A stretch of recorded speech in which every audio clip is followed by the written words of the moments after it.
आणि आता बातमी क्रिकेट रसिकांसाठी। रणजी करंडकाच्या अंतिम सामन्यात मुंबईचा मुकाबला हा विदर्भशी होणार आहे। नागपूरच्या जुन्या VCA स्टेडियमवरच्या उपांत्य सामन्यात विदर्भने मध्य प्रदेशचा 62 धावांनी पराभव केला। या सामन्यात विदर्भने मध्य प्रदेशला विजयासाठी 321 धावांचं आव्हान दिलं होतं, पण त्या आव्हानाचा पाठलाग करताना मध्य प्रदेशचा दुसरा डाव हा 258 धावात आटोपला।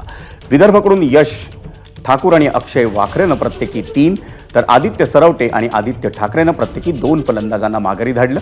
या सामन्यात विदर्भच्या दुसऱ्या डावात कर्णधार अक्षय वाडकर आणि यश राठोडनं 6व्या विकेटसाठी रचलेली 158 धावांची भागीदारी ही निर्णायक ठरली आणि त्या दोघांची बातचीत केली आमचा प्रतिनिधी रजत वशिष्ठनं। मध्य प्रदेशचा पराभव करून विदर्भाचा संघ रणजी करंडकाच्या फायनल्समध्ये पोहोचलेला आहे आणि आता फायनल्समध्ये मुंबईसोबत विदर्भाचा सामना होणार आहे आणि विदर्भाच्या या सामन्यामध्ये यश राठोड यांनी दुसऱ्या डावामध्ये कमाल केली आणि 141 रन काढले। यश पहली इनिंग में पूरी टीम भी बड़ा स्कोर नहीं कर पाई थी, आप भी बड़ा स्कोर नहीं कर पाए थे, लेकिन दूसरी इनिंग में आप सभी ने कमाल कर दिया। जी, आई थिंक पहली इनिंग उतना अच्छा नहीं गया हमारे बैट्समैन लोग के लिए, बट जैसे फास्ट बॉलर्स ने बॉलिंग डाली हमको गेम में वापस ला के दिया। फिर सेकंड इनिंग में बहुत इंपॉर्टेंट था हम बैट्समैन लोगों के लिए कि हम लोग परफॉर्म करें, बड़ा टोटल लेके जाए, बड़ी लीड लेके जाए टीम को, ताकि बॉलर फिर से आके विकेट ले पाए। तो काफ़ी अच्छी पार्टनरशिप्स थी शुरुआत में। अमन मुखाड़े, ध्रुव छोरी की काफ़ी अच्छी पार्टनरशिप थी, फिर मेरी और अक्षय वाडकर की काफ़ी अच्छी पार्टनरशिप थी और लकीली सेमीफाइनल में मेरा अच्छा 100 आया, तो I think very happy. Finals में आप लोग हैं, किस तरीके से फाइनल पे नज़र है? और इसके पहले विदर्भ रणजी चैंपियन बन चुका है, लेकिन उसके बाद कुछ सीजन जो है वो कुछ अच्छे नहीं गए थे। जी, आई थिंक हाँ, दो बार फाइनल जीते हैं, ईरानी ट्रॉफी का फाइनल भी जीते हैं, फिर 3 साल बाद वापस क्वालिफाई के लिए फाइनल के लिए।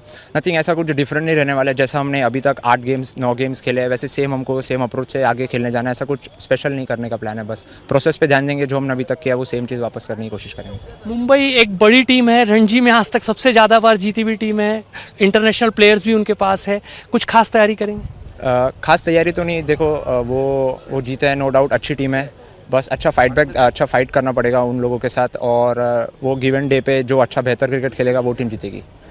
आपल्यासोबत अक्षय वाडकर सुद्धा आहेत। अक्षय, खूप महत्त्वाची पार्टनरशिप तुम्हा दोघांची, अगदी 158 रनची पार्टनरशिप क्रुशियल ठरली फार।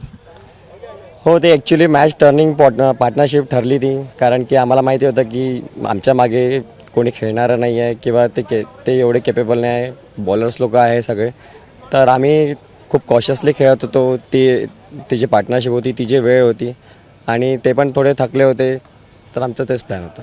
अजिंक्य रहाणे आणि श्रेयस अय्यर सारखे इंटरनॅशनल खेळलेले प्लेयर्स पण मुंबईच्या टीममध्ये आहे, काही खास रणनीती तयार करणार आहे त्यांच्याबद्दल? रणनीती तर त्यांच्या अगेन्स्ट राहीलच, कारण की ते एवढे इंटरनॅशनल मॅच खेळलेले आहे आणि खूप एक्सपिरियन्स्ड आहे, तर ऑब्व्हियसली त्यांच्या अगेन्स्ट प्लॅनिंग राहणार आहे। आता बसून सोबत डिस्कस करू आम्ही। आजचा काय नियोजन आहे? आज तुमची टीम जिंकलेली आहे, फायनलमध्ये पोहोचली, आजसाठी काय नियोजन आहे? खास सेलिब्रेशन आहे? खास सेलिब्रेशन तर फायनल जिंकल्यानंतर राहील। हा तर एक स्टेप होता जो फायनलपर्यंत पोहोचण्याचा होता। फायनल जिंकल्यानंतरच आम्ही जे करू ते करू, कारण की हा एक मॅच होता आमच्यासाठी, बस दॅट्स इट।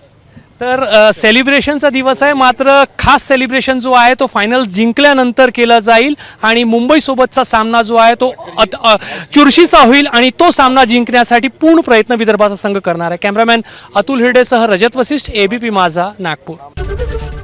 ABP माझा, उघडा डोळे बघा नीट।